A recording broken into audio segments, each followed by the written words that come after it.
Well, we are here at an incredible mansion in Romney, West Virginia, and this is the introduction video, and we have Goober the Traveling Bear. This home is owned by Mr. Mike. It's a brother of Jim Shaw in our group this weekend, and Jim, of course, paints my figures in Gettysburg, Pennsylvania. And anyhows, we have a full tour and a very long video, and Goober the Traveling Bear has been here too. All right, hello, Bill Molyneux here with Bill's History and Wargame World, and we are with Jim Shaw's brother who owns this incredible home, Mr. Mike. So I'm going to get up closer to Mr. Mike, and he's going to take us on a tour of his incredible home. Okay, this is Ridgedale Farm, otherwise known as Washington Bottom Farm, built in 1835 by George William Washington, third cousin to the president. There's 320 acres left here. At one time there were 3,000 acres. Wow. As you can see here, it's a brick home, Greek Revival style. Transoms, big front doors, windows, pretty much 10-foot windows that are actually pocket windows. So we built storm windows for each one of our 75 windows. Wow. And so these in the front and a couple on the side are pocket windows, so you can actually open, you take the bottom sash here. It's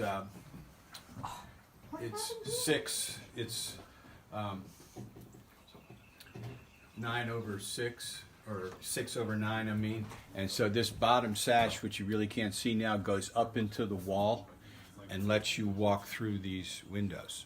Really? So they're like rooms. mini doors. They are mini doors. That's awesome. Couple things. Notice the porch ceiling is painted sky blue, and you'll find that in old homes like this. They painted it sky blue so it tricks the bees and the wasps into thinking it's the sky, and they don't build their nests here. And if you go to old homes, you'll see that. I'll have to try that. We have the Washington kids and visitors and neighbors have all signed in the brick here. You'll see here Betty Washington, Lawrence Washington, Kitty Washington, Robert Washington and such, all the way down here. Sally Washington have signed it. There's a 1899 date up here, and there's a 1876 date here signed. It's our centennial, and there's numerous signings here on the wall here. And so this farm has only been owned by the Washingtons from 1832 when they started working on it until 1940. And then the Brinkers purchased it in 1940. They had it as a dairy farm until they went bankrupt in 2003, and we purchased it in 2004. So only 3 families have ever lived here. Wow. It's amazing. And I could tell some stories about the shutters too. My wife was a State Farm agent here in the county, and we were missing like half of our shutters. There were no shutters on. That's right, there were no shutters on when we got it, but it's true, there were no shutters at all. And one of her clients came into her office one day, like 10 years ago, and said, "Do you want your shutters?" Because the Brinkers had sold the shutters in the 1950s to a farmer just down the road here, and they were too big for his windows, and his son came in, who happened to have State Farm insurance, and said, "Do you want them?" And we went over there and picked up, like, I think half of the shutters were still there. Wow. What a cool story. And the shutters are all Roman numeraled to match the windows, which are also all Roman numeraled. Wow. Also, if you notice here too, this is called penciling, where they mix rabbit's hide glue with lime and they strike a line or a pencil. They use a pencil to put this white on the brick. It looks more refined, more elegant that way. And in the front here, The brick pattern is a soldier course, staggered like this. And on the other sides of the walls, there's 5 rows of brick and then header brick that go in. All the brick here was fired on the property. We have 2 big depressions in the ground behind those silos out there in the field. When we plowed the field, we dug up brick because, and just how, I mean, we don't know how many brick are in this house, but we do know that these walls are 3 brick thick. 3 brick thick. Yes. Wow. So when you dig the clay up, you have to let it sit for a year and go through like a freeze thaw cycle. And then you have to build wooden forms, a little bit oversized because the clay shrinks. So picture just doing that. And then you have to stack them, you have to stack the bricks up into like a kiln formation. And you light a fire under it, and it heats and hardens the brick. And they're gonna put, and the Washingtons put their best brick here in the front. And it being 3 brick thick, they used the salmon colored brick, or the brick that wasn't fired as hot, for the middle layer. And there's a few salmon brick on the back that you can see, and they just kind of crumble. But these really fired well. Also, we do have a signature here. It's a Lafayette signature. Wow, Lafayette I don't signature. think it's the marquee, but let me see. Do you want to hang on the table? Terwilliger Lafayette. All right, here. And I can't quite read the date, but there's a Reese in here, and I know a Reese married one of the Washington girls. Okay. It's an 18-something date here, so I'll let. No, you already got it. I got it. Wow. That is too cool. That is too cool. So, and being French, anything Lafayette for me is super cool. All right, we're going to pause the camera here. And All right. So Mike's going to talk to us about the enslaved here at the site. yeah, we had we checked the censuses, and the 1850 census they had 10 slaves here, and in 1860 they had 20 slaves here. And I think this is one of the relatives of the people that were enslaved. He came and signed this, in, I don't know, 5-6 years ago. Lawrence Smith. Wow. That's cool. That is And, very all right, I'm going to pause the camera here because I don't know how much memory I'll have for this. This house is, Jim said we're just going to go visit my brother's house. He didn't really enlighten us what the house consisted of. The front door here. Okay, we're going inside, everyone. This is actually a walnut door. It's a two-piece door joined together with raised panels. It's all the original. And Chris of VA Travels, he does phenomenal YouTube videos, and I'm going to get information to him because he has 60,000 followers. So, wow. Take it away, Mr. Mike. And Okay, when we first purchased this house in 2000, well, we looked at the house in 2004, or 3, I'm sorry, the fall of 2003. It was a rainy day right after Thanksgiving. We walked in the front door and water's coming all the way down. There's a puddle right here. right Where here. we are. Yeah. The house had not been lived in a number of years, 10 years probably. The roof, it's a hip roof. All the hips were leaking. It was in serious trouble. But Carol and I, we've been married since 1970. Have had old houses since then. I think our newest house was a 1929 house when we first got married, and then we've had a lot of old houses that we've restored to some degree or another. But this was Nothing like this. yeah, this is the end of the line for us as far as restoration. We're gonna die here. That's the way it is. So the first thing, well, just history here too. This is the only piece of furniture left from the Washingtons. And Carol, you want to show how it slides there? The doors There's a down little below. panel that opens There's up. a panel, yeah, that slides out. store Oh, stuff very in there. cool. Pretty cool. That is nifty. Of course, getting it back. And on one of our tours, actually, we have had people that are relatives of the Washingtons. And let me tell you about them real quick. So, the house was finished, we think about 1835. They had 9 children. And their second oldest daughter, Etta Washington, was born in 1841 and died in 1940. She lived here 99 years in the house. So we gave a tour, I don't know, 5 or 6 years ago, and we had pictures of Etta in these rooms, and one of the women said, I knew Etta. She was, when she was here for the tour, she remembered her from the day. And I'll talk more about her later, but,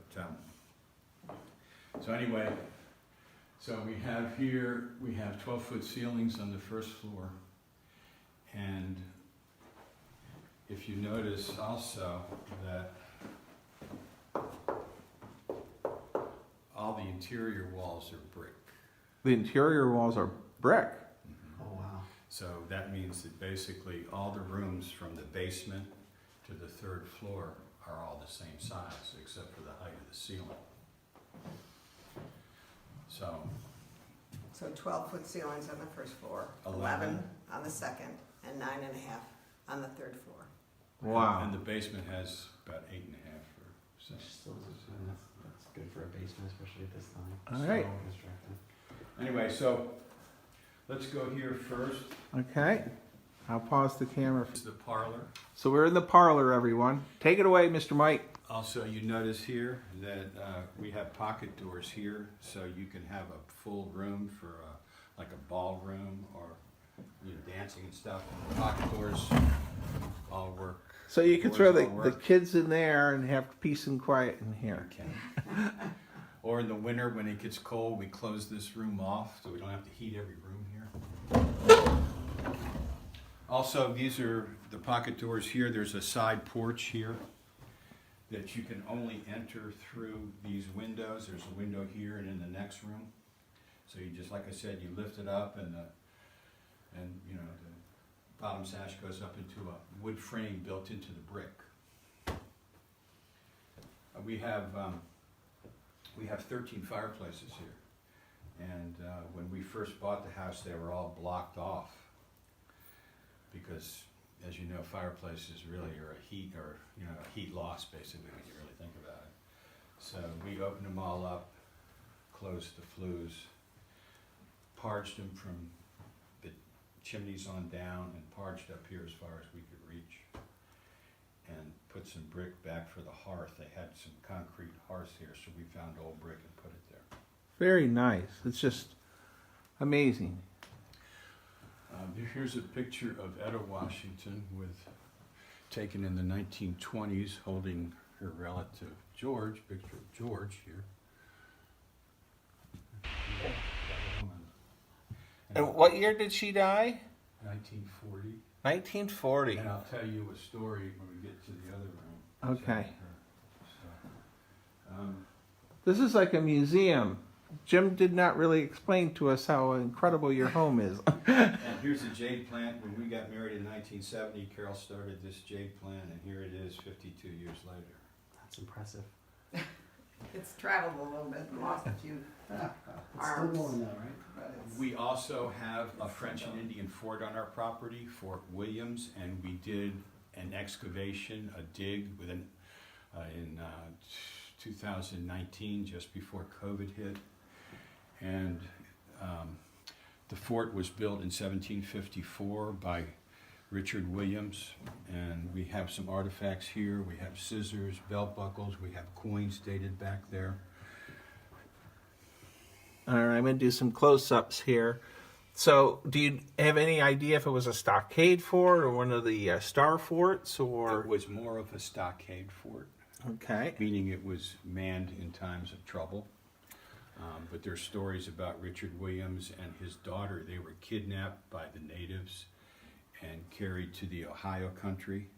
It took him 2 years to get back. He got back in 2 years. His daughter didn't come back for 20 years, and she had a hard time adjusting to the white society there.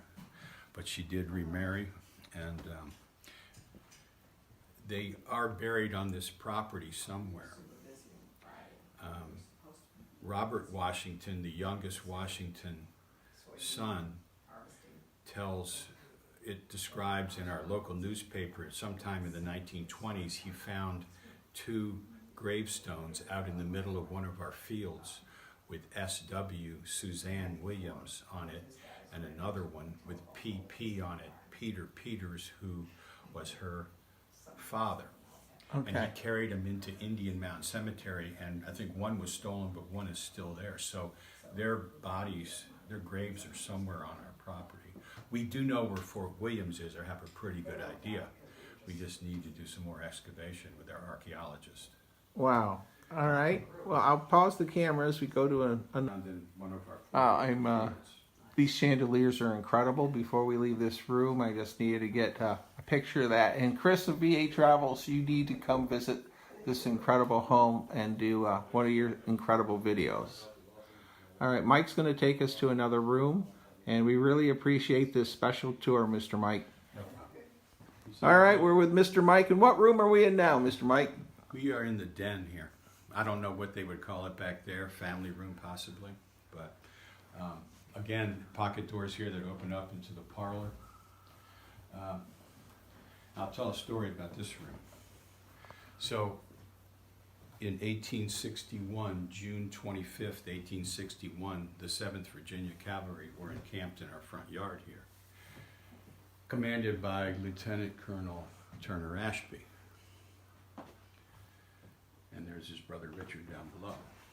Okay. Maybe. Yeah, Good. it might be worse. But. So it was their responsibility here.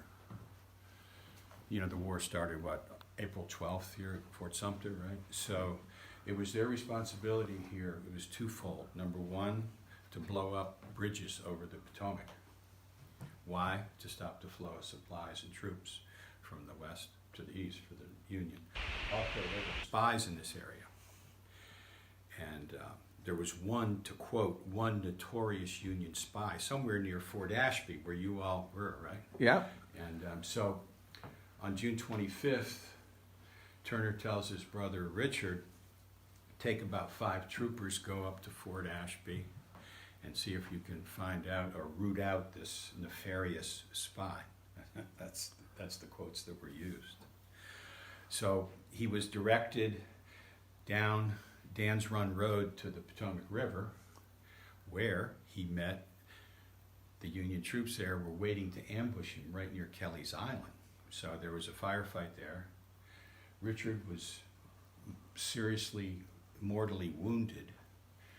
And in the meantime, Turner was just maybe 5 or so miles upriver, more towards Cumberland. And some woman said, hey, I heard gunshots here. And so Turner went downriver, where he also met the Yankees there. They had gone to an island in the Potomac River called Kelly's Island, and they were hiding behind trees and snags and rocks. They opened fire on Turner and the rest of the 7th. And Turner had seen his brother's horse on that island before he got down there, without Richard on him, obviously. And so Turner gets the rest of the 7th, brings his sword up and said, let's get at him with our knives, boys. And he charges across the river, which it's not very deep up there, to the island. And he repulses the Yankees off Kelly's Island back to the Maryland side, where they skedaddled back to Cumberland. So in the meantime, he's looking for his brother, Richard, and he found him under a culvert there. And the culvert's still there, brick-lined culvert. They get him, they litter him back to Fort Ashby that night, and then they bring him back here. And to tie in Etta Washington here, that's her when she was younger, and this is Etta and her brother Robert. on the front porch again. Etta, in I think 1888, takes a trip to Washington to see some of her relatives and talks to a reporter from the Evening Star and tells this story how when she saw Richard come back here, littered back here, her heart sunk because they had some kind of relationship here. Okay, so they brought Richard back into the house. They put him in the room here, closed the pocket doors and all, and he was tended to by George Jackson, who is Turner's manservant. And also there were 2 doctors here as well. And so it looked like he was going to get better, but the Yankees had stabbed him several times in the abdomen and the arm, and they thought he was going to get better, but he took a turn for the worse, and